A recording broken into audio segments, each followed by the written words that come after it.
Quand le jeune homme humblement vêtu poussa la porte de cette bijouterie, personne n'imaginait que son père possédait des hectares de vignes valant des millions. Ce qui se passa ensuite changea à jamais la vie de toutes les personnes présentes. C'est une histoire qui vous laissera sans voix.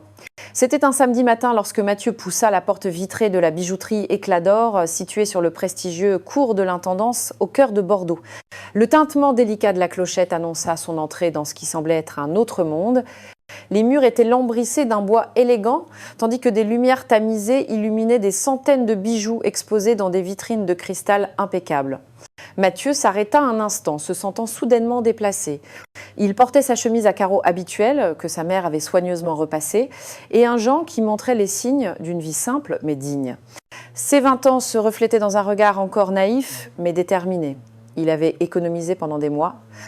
Dans 2 semaines, ce serait l'anniversaire de Sophie, sa petite amie depuis 3 ans, et il voulait la surprendre avec quelque chose de spécial. Il n'était jamais entré dans une bijouterie aussi chic, mais il avait entendu dire que Éclat d'Or possédait les plus belles pièces de tout Bordeaux. Derrière le comptoir principal, Véronique arrangeait quelques bagues dans une vitrine. C'était une femme de 35 ans, impeccablement vêtue d'un tailleur bleu qui mettait en valeur sa silhouette. Ses cheveux blonds étaient relevés en un chignon parfait et son maquillage semblait tout droit sorti d'un magazine de mode. À son poignet brillait une montre qui coûtait probablement plus que ce que Mathieu gagnait en 6 mois de travail dans les vignes. Quand Véronique leva les yeux et vit Mathieu, son sourire professionnel s'effaça immédiatement. Son regard expert le jaugea de la tête aux pieds en quelques secondes, des chaussures un peu usées, un Jean simple, une chemise à carreaux qui ne venait certainement d'aucune boutique de luxe. « Bonjour », dit Mathieu avec un sourire sincère en s'approchant du comptoir. « Je voudrais voir quelques bijoux pour un cadeau spécial. » Véronique le regarda d'un air sceptique. Elle travaillait dans cette bijouterie depuis 8 ans et avait appris à reconnaître immédiatement ceux qui pouvaient se permettre leur prix et ceux qui ne faisaient que perdre leur temps. Ce garçon, avec son allure si commune, appartenait clairement à la 2e catégorie. « Quel genre de budget aviez-vous en tête ?» demanda-t-elle, sans cacher une certaine supériorité dans sa voix. Elle ne se leva même pas de sa place, continuant à ranger les bagues, comme si Mathieu n'était qu'un dérangement mineur. « Eh bien, ça dépend de la pièce, » répondit Mathieu, regardant autour de lui avec admiration. « C'est pour ma petite amie. Je voudrais quelque chose de beau qui lui fasse comprendre à quel point elle est importante. » Véronique soupira presque imperceptiblement. Elle avait entendu cette histoire des centaines de fois. Des jeunes hommes qui entraient avec de grands rêves et les poches vides, pensant pouvoir impressionner leurs petites amies avec des bijoux qui coûtaient plus que leur salaire annuel. À d'autres postes, 2 collègues de Véronique observaient la scène. Sandrine, une brune de 30 ans vêtue d'une élégante robe jaune, et Claire, plus jeune, environ 25 ans, avec des cheveux noirs parfaitement lissés et un tailleur bleu ciel. Toutes 2 avaient cessé ce qu'elles faisaient pour suivre l'interaction, sachant déjà comment cela allait se terminer.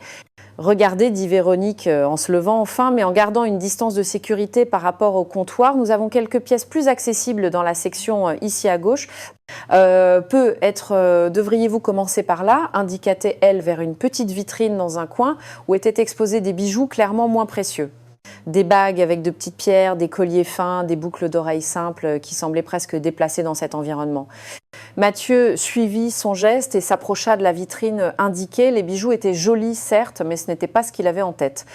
Il avait rêvé de lui offrir quelque chose qui la ferait se sentir vraiment spéciale, quelque chose qui reflèterait l'amour profond qu'il ressentait pour elle. « Ils sont très beaux », dit Mathieu diplomatiquement, mais je pensais à quelque chose d'un peu plus élaboré. Sophie mérite ce qu'il y a de mieux.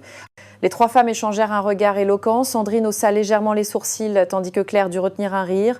Véronique, de son côté, sentit l'irritation monter. Ces types étaient toujours les mêmes, de grands mots et aucune substance. « Écoutez, jeune homme, dit-elle en utilisant un ton qui se voulait maternel, mais qui sonnait décidément condescendant. Je fais ce métier depuis de nombreuses années. Les pièces plus élaborées dont vous parlez coûtent plusieurs milliers d'euros. Il serait peu être plus sage de rester sur quelque chose de plus réaliste. » Mathieu sentit le sang lui monter aux joues, non pas de colère, mais de gêne. Il se rendit compte qu'on le jugeait sur son apparence et un instant, il se demanda s'il avait bien fait d'entrer. Peut être que son père avait raison quand il disait que l'argent ne faisait pas le bonheur, mais il semblait certainement faire la différence dans la façon dont les gens vous traitaient. Le silence dans le magasin, seulement rompu par le tic-tac d'une horloge, fut interrompu par l'entrée d'autres clients. Un couple élégant qui fut immédiatement accueilli chaleureusement, un homme en costume qui reçut une attention immédiate. Mathieu remarqua la différence de traitement et se sentit encore plus déplacé. Mais ensuite, il pensa à Sophie, à son sourire quand elle était heureuse, à la façon dont ses yeux s'illuminaient quand il lui faisait le plus petit des cadeaux.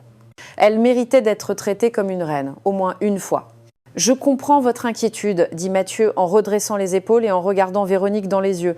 Mais j'aimerais quand même voir autre chose, s'il vous plaît. » Véronique soupira profondément, comme si Mathieu lui demandait de déplacer une montagne.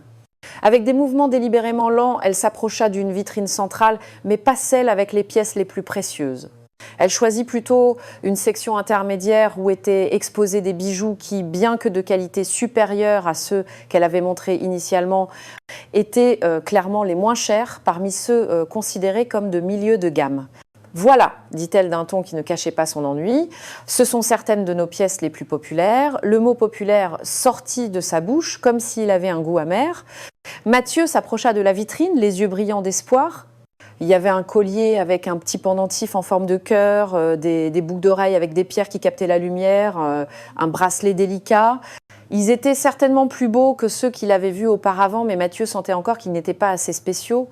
Pendant ce temps, Sandrine s'était approchée de Claire, feignant de réorganiser quelques articles, mais observant en réalité la scène avec intérêt. « Regarde-moi ça !» murmura Sandrine à son oreille. « Je parie qu'il va demander une réduction. » Claire cacha un sourire derrière sa main.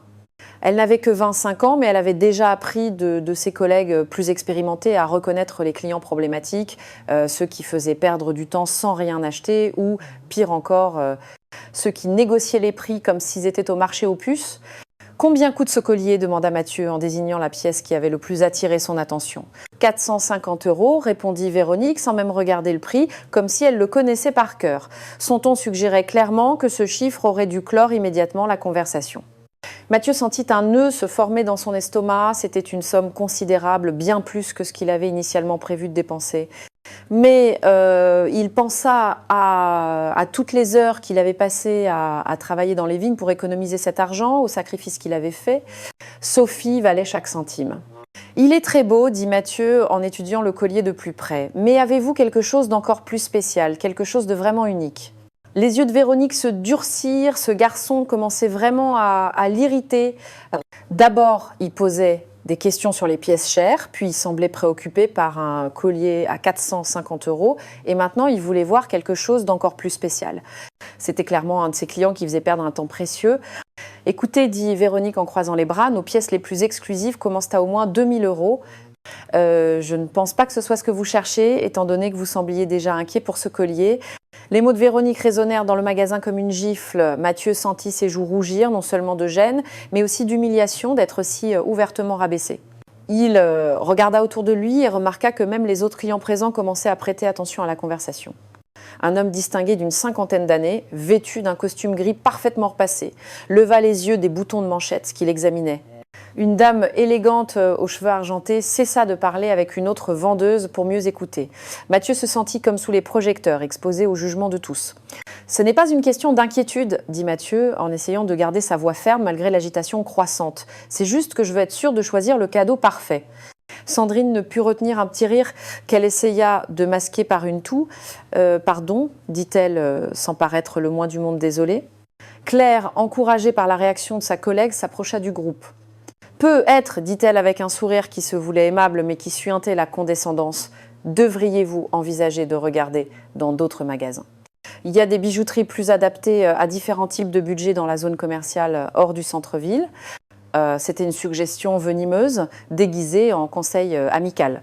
Elle disait essentiellement à Mathieu qu'il n'avait pas sa place ici, qu'il devait partir et chercher quelque chose de plus adapté à son niveau social et économique. Mathieu sentit une pointe au cœur. Il n'avait pas l'habitude d'être traité de cette façon.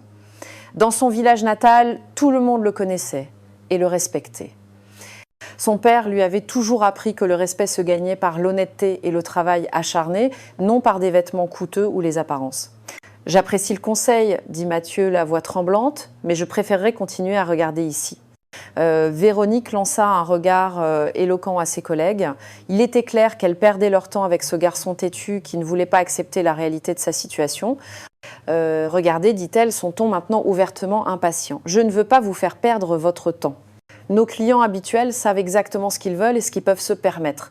Peut-être serait-il préférable que... Mais Mathieu l'interrompit en se redressant avec une dignité qui la surprit elle-même. « Excusez-moi, dit-il en regardant les 3 femmes, mais je suis un client comme tous les autres et je mérite le même respect et la même attention. » Le magasin plongea dans un silence embarrassé, même les autres clients s'étaient arrêtés de regarder, curieux de voir comment la situation allait évoluer. Le silence qui suivit les mots de Mathieu fut presque assourdissant. Véronique sentit le sang lui monter au visage, non pas de gêne, mais d'indignation. Comment ce garçon, habillé comme un paysan, osait-il lui parler de cette façon devant les clients réguliers ? Après 8 ans de travail dans cette bijouterie, elle s'était bâtie une réputation et un respect qu'elle ne permettrait à personne de remettre en question. « Écoutez-moi bien, jeune homme, sa voix était maintenant froide comme la glace. Le respect, ça se gagne. » Et ici, on le gagne en prouvant qu'on est un client sérieux, pas en faisant perdre leur temps aux gens qui travaillent. Sandrine hocha vigoureusement la tête, encouragée par l'attitude de sa collègue plus expérimentée. Elle s'approcha du comptoir avec un sourire sarcastique, exactement. C'est pas un musée où l'on vient regarder, c'est une boutique de haute joaillerie. « Ténina !» Mathieu sentit les mots comme des gifles, mais quelque chose en lui se rebella. Il pensa à son père qui avait toujours travaillé de l'aube au crépuscule sans jamais se plaindre, qui avait élevé sa famille avec dignité et honnêteté. Il pensa à sa mère qui repassait ses chemises avec amour. Il pensa à Sophie qui l'aimait pour ce qu'il était, non pour ce qu'il portait. « J'ai l'argent pour acheter ce que je veux », dit Mathieu, la voix plus ferme. « Tout ce que je demande, c'est de pouvoir voir votre marchandise comme n'importe quel autre client. » Claire éclata d'un rire incrédule. « Ah oui, et où aurais-tu pris tout cet argent? Tu as gagné au loto ?» Le commentaire provoqua quelques rires parmi les autres clients présents. L'homme distingué sourit d'un air de supériorité, tandis que la dame élégante chuchota quelque chose à l'oreille de la vendeuse qui la servait. Mathieu se sentit brûlé de l'intérieur. Il n'avait jamais été humilié de cette façon, mais au lieu de se mettre en colère, il s'efforça de rester calme. Exactement comme son père le lui avait appris lorsqu'il devait faire face à des situations difficiles. « Je travaille, répondit-il simplement. Je travaille dur chaque jour. »« À travailler, dit Véronique avec un ton qui rendait le mot travail presque méprisable. Et où serait ce travail si bien payé? Dans une des usines de la zone industrielle? Sur la terre familiale, répondit Mathieu avec fierté, sans se rendre compte à quel point cette réponse allait alimenter l'amusement des 3 femmes. Sandrine et Claire échangèrent un regard complice. « Sur la terre familiale », répéta Sandrine en imitant le ton d'un petit paysan qui veut jouer au grand seigneur. « C'est pour ça qu'il a toujours le soleil sur le visage. » Et ses mains, ajouta Claire en regardant les mains de Mathieu qui montraient effectivement les signes d'un travail en plein air. « Il fallait nous le dire tout de suite que tu étais un vigneron, on aurait su comment te traiter. » Les mots étaient comme des poignards. Mathieu serra les poings, non de colère, mais de frustration de ne pas pouvoir leur faire comprendre qu'il méritait le respect indépendamment de son métier. Son père avait toujours dit que travailler la terre était noble, que nourrir les gens était l'une des professions les plus nobles du monde. « Il n'y a rien de mal à travailler la terre, dit Mathieu, la voix tremblant légèrement, c'est un travail honnête. »« Oh, bien sûr que c'est honnête, dit Véronique, avec une fausse compréhension. Mais peut-être que c'est pas le genre de travail qui permet d'acheter des bijoux dans un endroit comme celui-ci. Pourquoi n'essayez-vous pas au marché du village? Je suis sûre que vous y trouverez quelque chose de plus approprié. » L'humiliation était complète. Tout le monde dans le magasin regardait, certains amusés, d'autres gênés. Mathieu se sentit petit, insignifiant, comme si tout ce pour quoi il avait travaillé et économisé n'avait aucune valeur. Mais juste au moment où il semblait qu'il allait devoir abandonner et partir la tête basse, quelque chose bascula en lui. Il pensa à Sophie, qui croyait en lui plus qu'il ne croyait en lui-même. Il pensa à tous les sacrifices qu'il avait faits pour en arriver là. « Je veux voir vos plus beaux bijoux, dit Mathieu avec une détermination qui le surprit lui-même. Tous. Et ensuite, je déciderai quoi acheter. » Son ton avait changé. Il n'y avait plus d'hésitation, plus de gêne. Il y avait seulement une demande ferme et digne qui résonna dans le magasin comme un défi. La demande de Mathieu résonna dans le magasin comme un coup de tonnerre par une journée sereine. Véronique resta un instant sans voix, les yeux écarquillés d'incrédulité. Ce garçon avait vraiment le culot d'insister après avoir été si clairement remis à sa place. « Nos plus beaux bijoux ?» répéta Véronique, la voix montant d'une octave. « Mais vous êtes sérieux ?» « Parfaitement sérieux » répondit Mathieu en croisant les bras. Sa posture avait complètement changé. Il n'y avait plus l'incertitude du garçon qui était entré une demi-heure plus tôt. Il y avait quelque chose de nouveau dans ses yeux, une détermination à laquelle elle ne s'attendait pas. Sandrine s'approcha, le visage contracté dans une expression mêlant irritation et amusement cruel. « Écoute, petit vigneron, tu n'as peu être pas compris. Nos pièces les plus précieuses coûtent plus que ce que tu gagnes en une année entière à piocher la terre. »« Peut être même en 2 ans, ajouta Claire avec un petit rire. L'homme distingué qui observait la scène s'approcha légèrement, clairement amusé par le spectacle. Il chuchota quelque chose à sa compagne, une femme blonde avec un manteau de fourrure qui sourit malicieusement. « Ces jeunes d'aujourd'hui, dit la femme assez fort, pour être entendus, n'ont plus le sens des réalités. Ils veulent tout sans pouvoir se le permettre. » Mathieu sentit ses joues s'enflammer, mais il ne se laissa pas démonter. « Montrez-moi ce que vous avez », dit-il, la voix ferme malgré l'embarras croissant. Véronique regarda ses collègues avec une expression qui disait clairement « Maintenant, on va lui montrer qui commande ici ». Elle se dirigea vers la vitrine principale, celle qui contenait les pièces les plus chères de la bijouterie. C'était le moment de mettre un terme définitif à cette farce. « Très bien », dit-elle avec un sourire qui n'avait rien de gentil. « Puisque vous insistez tant, je vais vous montrer quelque chose de vraiment spécial. » Elle s'arrêta devant une vitrine éclairée par des lumières LED qui faisaient briller les bijoux comme des étoiles. À l'intérieur, il y avait des colliers avec des diamants qui captaient chaque rayon de lumière, des pierres précieuses de dimensions considérables, des bracelets qui ressemblaient à des œuvres d'art. « Voici, dit Véronique en désignant un collier avec un pendentif serti de diamants. Cette pièce coûte 3 600 €. C'est l'un de nos best-sellers parmi nos clients, les vrais. » L'insistance sur le mot « vrai » fut comme un coup de poignard. Mathieu s'approcha de la vitrine, ses yeux s'illuminèrent en voyant le collier. C'était exactement ce qu'il avait imaginé pour Sophie, élégant, sophistiqué, unique. « Il est magnifique », dit-il, sincèrement frappé par la beauté de la pièce. « Oh, ça lui plaît », dit Sandrine d'un ton sarcastique. « Dommage que ça coûte plus cher que sa voiture, si tant est qu'il en ait une. » Il se déplace probablement encore en scooter, ajouta Claire, provoquant d'autres rires de la part des clients qui écoutaient. Mais Mathieu ne se laissa pas décourager. « Je peux le voir de plus près ?» Le sourire disparut du visage de Véronique. « Pardon, le collier, j'aimerais le voir de plus près. »« Soyez absolument pas, dit Véronique catégoriquement. Nos pièces les plus précieuses ne se touchent pas sans une intention d'achat sérieuse. Et vous n'êtes clairement pas en mesure de vous le permettre. » Comment pouvez-vous le savoir sans même m'avoir donné une chance ? La question de Mathieu fut si directe et logique que pendant un instant, elle mit Véronique en difficulté. Mais seulement pour un instant. « Parce que je le vois, dit-elle en le désignant de la tête aux pieds. Je le vois à vos vêtements, à vos chaussures, à votre façon de parler. Vous n'êtes pas notre type de client. » Mon type de client ? Oui, notre type. Des gens qui comprennent la valeur des belles choses, qui savent les apprécier et qui surtout peuvent se les permettre sans devoir renoncer à manger pendant un mois.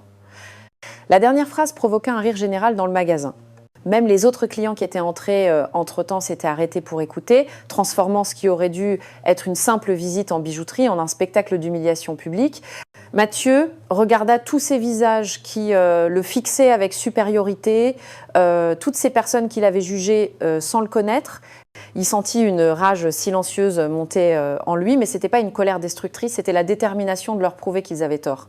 « Bien, dit Mathieu, la voix calme mais tranchante. Alors je vais être très clair avec vous. » Mathieu prit une profonde inspiration, regardant Véronique droit dans les yeux.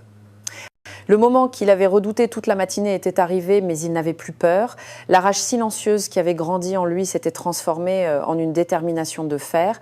« J'ai l'argent, dit-il en glissant la main dans la poche de son jean. Véronique éclata d'un rire méprisant. Bien sûr, et vous avez probablement un château à la campagne aussi. Mais son sourire s'éteignit quand elle vit Mathieu sortir un portefeuille en cuir marron, simple mais bien entretenu. Avec des gestes lents et délibérés, Mathieu ouvrit le portefeuille et commença à compter les billets de 50 et 100 € qu'il contenait.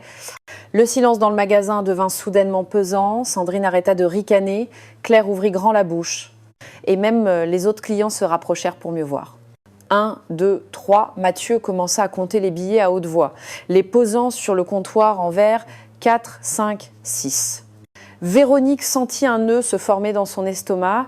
Ces billets semblaient vrais, très vrais, et il y en avait beaucoup plus que ce qu'elle se serait attendue à voir dans les poches d'un vigneron. 8, 9, 10. Mathieu continua à compter calmement, ses yeux ne quittant jamais ceux de Véronique. L'homme distingué cessa de sourire. La dame blonde s'approcha du comptoir, ses yeux fixés sur l'argent qui continuait de s'accumuler. 20, 20 et 1, 22, Claire s'approcha de Sandrine. « Mais combien en a-t-il » chuchota-t-elle. 30. 30 et 1, 32, 33, 34, 35, 36. Quand Mathieu arriva à 36 billets de 100 euros, il s'arrêta sur le comptoir. Il y avait 3 600 euros exacts, le montant précis du collier qu'il avait demandé à voir. Le silence dans le magasin était maintenant assourdissant. Véronique regardait l'argent comme si c'était un mirage. Sandrine avait la bouche ouverte dans une expression de choc total. Claire avait porté une main à sa poitrine comme si elle avait du mal à respirer. « Voilà, dit Mathieu, la voix calme mais avec une pointe de satisfaction. 3 600 euros. Exactement. Maintenant, puis-je voir le collier de plus près ?» Véronique balbutia quelque chose d'incompréhensible. Ses yeux allaient de l'argent au visage de Mathieu comme si elle ne parvenait pas à relier l'image du jeune homme à cette somme considérable. Mais comment réussit finalement à dire Sandrine. « Comment quoi ?» demanda Mathieu, feignant de ne pas comprendre la question. « Comment fais-tu pour avoir tout cet argent » demanda Claire, la voix presque un murmure. Mathieu sourit pour la première fois depuis qu'il était entré. Ce n'était pas un sourire de joie, mais de satisfaction. « Je vous l'ai dit, je travaille dur. » Mais aucun vigneron n'a autant d'argent en liquide, intervint l'homme distingué, qui s'était maintenant approché du comptoir avec une curiosité évidente. « Peut-être que vous ne connaissez pas très bien le monde de la viticulture, répondit Mathieu diplomatiquement. Véronique prit l'un des billets et le leva à la lumière, vérifiant son authenticité. Il était vrai. Tous ces billets étaient vrais. 3 600 euros en espèces sur son comptoir. « Cet argent est vrai, dit-elle à voix basse, plus pour elle-même que pour les autres. »« Bien sûr qu'il est vrai, dit Mathieu. »« Vous pensiez qu'il était faux ?» Le ton de Mathieu n'était pas arrogant, mais il y avait une subtile ironie qui n'échappa à personne. C'était comme s'il disait « Voilà ce qui arrive quand on juge sur les apparences ». Véronique se trouva dans une situation qu'elle n'avait jamais imaginée.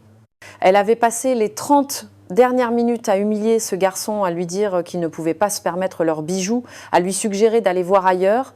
Et maintenant, il venait de prouver qu'il avait plus d'argent que beaucoup de leurs clients habituels. « Nous ne voulions pas », commença-t-elle à bégayer. « Vous ne vouliez pas quoi ?» l'interrompit Mathieu gentiment. « Me traiter avec respect ? Me montrer votre marchandise ? Faire votre travail ?» Les mots de Mathieu n'étaient pas dits avec méchanceté, mais avec un calme qui les rendait encore plus efficaces. Il était clair qu'il avait tout l'argent nécessaire et maintenant le pouvoir dans la situation s'était complètement inversé. « Alors ?» dit Mathieu en regardant le collier dans la vitrine. « Puis-je le voir maintenant ?» Véronique regarda l'argent sur le comptoir, puis Mathieu, puis de nouveau l'argent. Ses mains tremblaient légèrement tandis qu'elle prenait les clés de la vitrine. Tout ce qu'elle avait dit jusqu'à présent se retournait contre elle comme un boomerang. « Certainement, dit-elle d'une voix mal assurée, je peux vous montrer le collier. » Mais alors qu'elle se dirigeait vers la vitrine, son esprit travaillait frénétiquement. D'où venait cet argent ? Un vigneron de 20 ans ne pouvait pas avoir 3 600 euros en espèces comme ça, sortis de nulle part. Il devait y avoir quelque chose de louche. Avec des mains qui trahissaient sa nervosité, elle ouvrit la vitrine et prit délicatement le collier. Les diamants brillèrent sous les lumières, créant de petits arcs-en-ciel sur les verres environnants. « Voici, dit-elle, en posant le collier sur un plateau de velours. C'est l'une de nos pièces les plus précieuses. Diamant authentique, hors 18 carats, fabrication artisanale. » Mathieu s'approcha pour observer de plus près le bijou. Il était encore plus beau de près qu'il ne l'avait imaginé. Il pouvait déjà voir l'expression de Sophie quand il le lui offrirait. Mais pendant que Mathieu admirait le collier, Véronique ne pouvait s'ôter de l'esprit un doute qui grandissait de plus en plus. Elle s'approcha de Sandrine et lui chuchota quelque chose. « Excusez-moi, dit Véronique à Mathieu, son ton maintenant formellement courtois mais froid. Mais je dois vous poser une question. D'où provient exactement cet argent ?» Mathieu leva les yeux du collier, surpris par la question. « Comment ça ?» C'est une procédure standard, intervint Sandrine, essayant de soutenir sa collègue. Pour les achats de ce montant en espèces, nous devons vérifier l'origine des fonds, c'est la loi. C'était pas entièrement vrai, mais ça sonnait assez crédible. En réalité, Véronique cherchait désespérément un moyen de remettre en question la capacité de Mathieu à finaliser l'achat. Surtout, ajouta Claire, retrouvant un peu de son courage, quand il s'agit de personnes si jeunes. L'insinuation était claire. Elle sous-entendait qu'un garçon de son âge ne pouvait pas avoir cet argent de manière légitime. Mathieu sentit le sang bouillir dans ses veines. Après avoir prouvé qu'il avait l'argent, elle mettait maintenant en doute son origine. « Vous êtes en train d'insinuer quelque chose ?» demanda Mathieu, sa voix commençant à se durcir. « Nous n'insinuons rien, dit Véronique, mais son ton suggérait exactement le contraire. C'est juste qu'il est inhabituel de voir quelqu'un de votre âge avec une telle somme en espèces. » L'homme distingué hocha la tête comme s'il était d'accord. Elle a raison, c'est vraiment étrange. Habituellement, les jeunes paient tout par carte ou avec l'argent de leurs parents, ajouta la dame blonde avec un sourire suffisant. Mathieu réalisa ce qui se passait.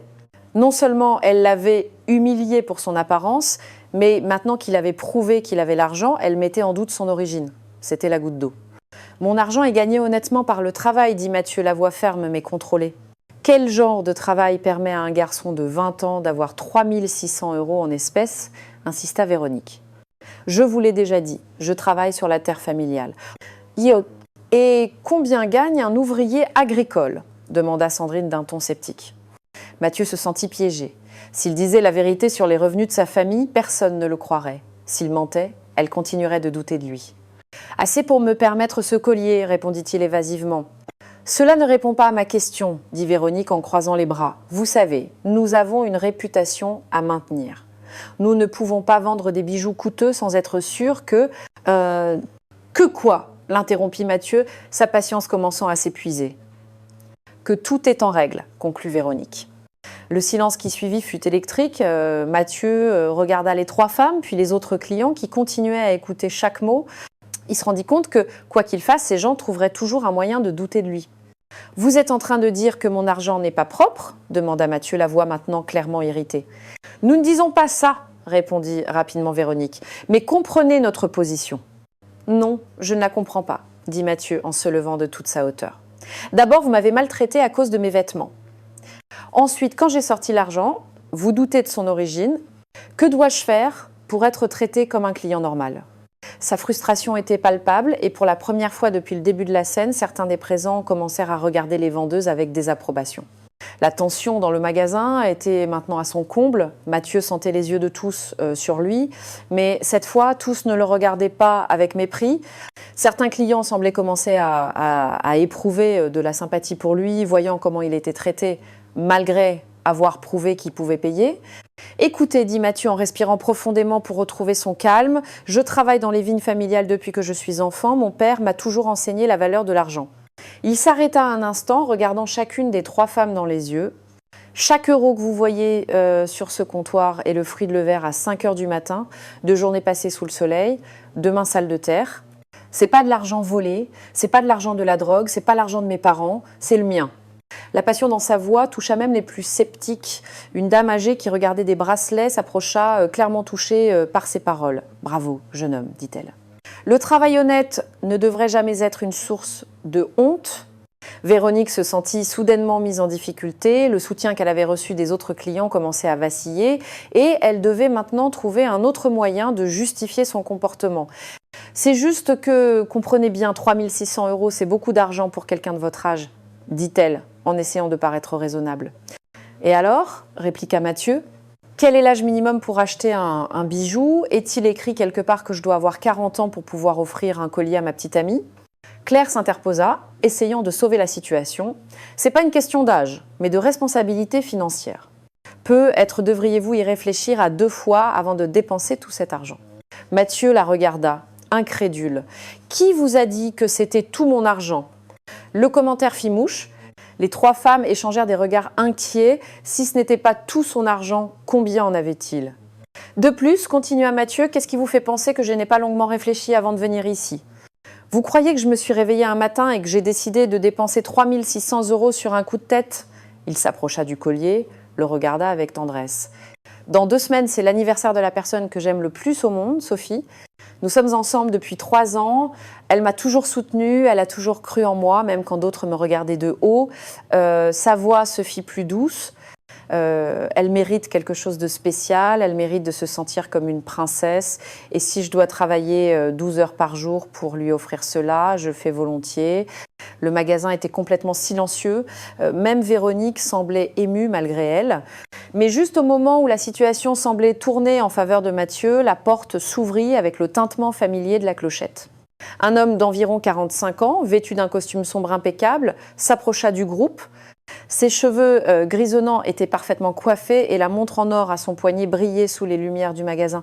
« Monsieur Richard !» dit Véronique avec un soulagement évident.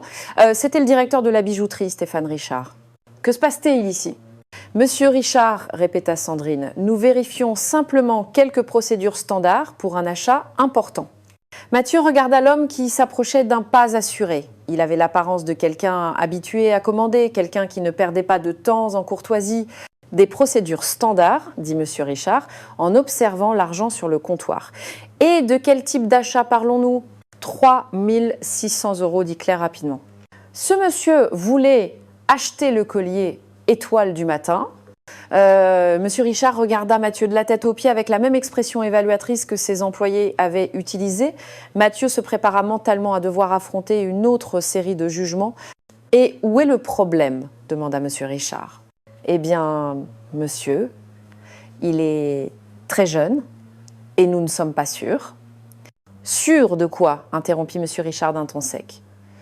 Mathieu décida de prendre l'initiative. « Le problème, monsieur, c'est que vos employés m'ont maltraité dès le moment où je suis entrée. D'abord parce qu'elles pensaient que je n'avais pas d'argent et maintenant parce qu'elles pensent que l'argent que j'ai n'est pas honnête. » Monsieur Richard haussa un sourcil. La situation devenait intéressante. Stéphane Richard observa attentivement Mathieu, puis il regarda ses employés avec une expression qui commençait à devenir sévère. En 25 ans d'activité dans le secteur de la joaillerie, il avait appris à lire les situations et ce qu'il voyait ne lui plaisait pas du tout. « Raconte-moi exactement ce qui s'est passé, dit monsieur Richard, en s'adressant directement à Mathieu.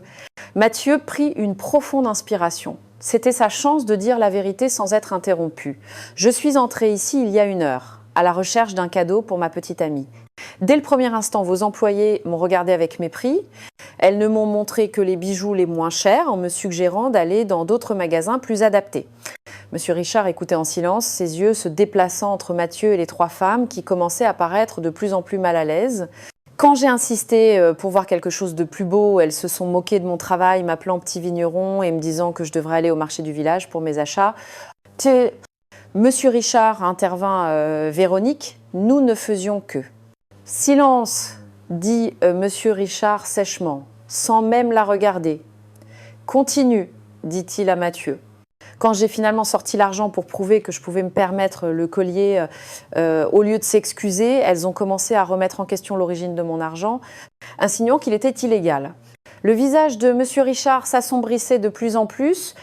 Il regarda l'argent sur le comptoir, puis ses employés. « Est-ce que ce qu'il dit est vrai ?» Les 3 femmes échangèrent des regards nerveux. Véronique tenta une défense. « Monsieur Richard, vous ne comprenez pas ce garçon. » « Ce garçon, quoi ?» La voix de monsieur Richard résonna dans le magasin comme un coup de tonnerre. « C'est qu'il ne semblait pas de notre niveau, » balbutia Sandrine. « De votre niveau ?» Monsieur Richard répéta les mots avec incrédulité. « Et qui êtes-vous pour décider qui est de notre niveau ?» Claire tenta de se justifier. « Mais monsieur, regardez comment il est habillé. » Comment il est habillé ? Monsieur Richard se tourna vers Mathieu, l'observant attentivement. « Je vois un jeune homme propre, poli, qui s'est présenté dans mon magasin avec de l'argent réel pour faire un achat légitime. Qu'est-ce que vous voyez, vous ?» Le silence des 3 femmes fut éloque. Mais soudain, quelque chose dans les traits de Mathieu frappa monsieur Richard. Il y eut un moment d'hésitation, comme s'il essayait de se souvenir de quelque chose. Il s'approcha, étudiant attentivement le visage du jeune homme. « Comment as-tu dit que tu t'appelais » demanda monsieur Richard subitement. « Mathieu » répondit le garçon, légèrement confus par le changement de ton. « Mathieu Bernard. » Les yeux de monsieur Richard s'écarquillèrent. « Bernard de la région de Bordeaux ?»« Oui, monsieur, enfin de la campagne juste à côté de Bordeaux. Ton père ne serait pas Joseph Bernard, par hasard ?» Mathieu hocha la tête, surpris que le directeur connaisse son père. « Si, c'est mon père. Vous le connaissez ?» Un sourire commença à se former sur le visage de Monsieur Richard. Pas un sourire cordial, mais le sourire de quelqu'un qui venait de comprendre quelque chose de très important. « Si je le connais, dit Monsieur Richard. » Richard, la voix trahissant une émotion croissante. Joseph Bernard est l'un de mes meilleurs amis depuis plus de 20 ans. Le magasin plongea dans un silence absolu. Véronique, Sandrine et Claire se regardèrent avec des expressions de préoccupation grandissantes. « Tu es le fils de Joseph ?» continua Monsieur Richard, maintenant clairement ému. « Comment va le vieil ami? Je ne l'ai pas vu depuis Noël. » « Il va bien, merci, » répondit Mathieu, encore un peu désorienté par la tournure que prenait la conversation. « Et ta mère? Toujours cette femme merveilleuse qui fait les meilleurs plats en sauce de la région ?» Mathieu sourit pour la première fois depuis son entrée dans le magasin. Toujours la même. Monsieur Richard se tourna vers ses employés, qui ressemblaient maintenant à des statues de sel. « Vous savez qui est ce garçon ?» demanda-t-il, la voix commençant à se faire menaçante. Les trois femmes secouèrent la tête en silence. C'est le fils de Joseph Bernard. Joseph Bernard possède plus de 500 hectares de vignobles parmi les plus fertiles du Bordelais. Joseph Bernard fournit en vin la moitié de l'Europe. Joseph Bernard a une exploitation viticole qui génère des millions d'euros de chiffre d'affaires par an. Chaque mot de Monsieur Richard tombait dans le silence comme une pierre dans un étang. Les autres clients du magasin avaient complètement arrêté ce qu'ils faisaient et écoutaient bouche bée. « Et vous ?» continua Monsieur Richard en regardant ses employés avec dégoût. « Vous avez traité le fils d'un des plus importants viticulteurs de la région comme un moins que rien. Comment avez-vous osé ?» Véronique était devenue blanche comme un linge. Sandrine avait porté une main à sa bouche. Claire semblait sur le point de s'évanouir. Mais nous ne savions pas. « Murmurait-elle. Vous ne saviez pas ?» hurla Monsieur Richard. « Et cela vous donnait le droit d'humilier un client. » La fureur de Monsieur Richard remplissait chaque recoin du magasin, ses paroles résonnant comme des sentences, et chaque client présent comprenait qu'il assistait à quelque chose d'extraordinaire. Joseph Bernard, continua Monsieur Richard, la voix chargée de fierté pour son ami, a commencé avec 2 hectares de terre hérités de son grand-père.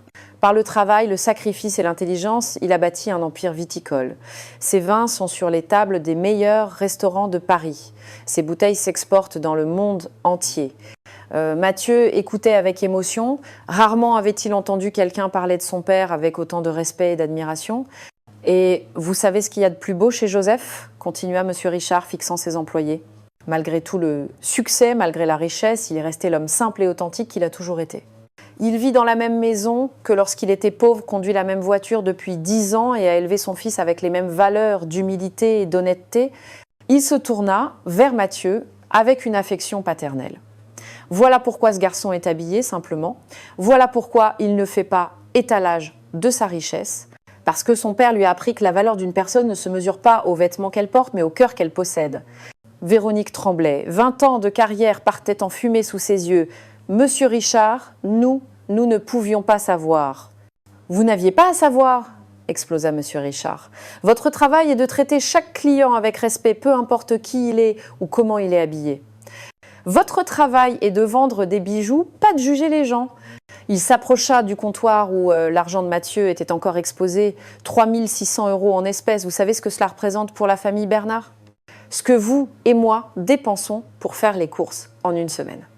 L'homme distingué qui avait assisté à toute la scène s'approcha timidement. « Excusez-moi de vous déranger, dit-il en s'adressant à Mathieu.